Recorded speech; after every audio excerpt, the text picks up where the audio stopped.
तर ही बघा आमची लाडूबाई. तर सकाळी सगळ्यांच्याच डब्यांची घाई असते. तर काल आम्ही मिसळ बनवली होती. मग त्यामधले काही मटकीचे मोड उरले होते. तर त्यामध्ये एक बटाटा घालून मिक्स भाजी बनवायची असं ठरवलं. तर इकडं आमच्या श्रीषा मॅडम उठून बसल्याच होता.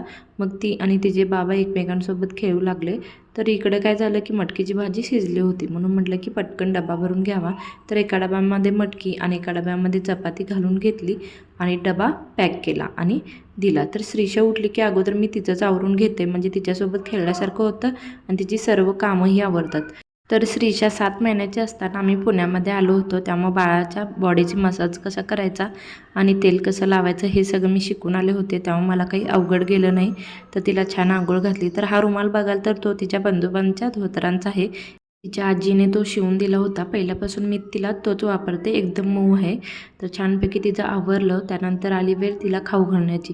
ती खाऊ खाताना थोडं नखरे करतेच, पण तिला काही गोष्टी सांगितल्या की ती नीटपणे खाऊन टाकते.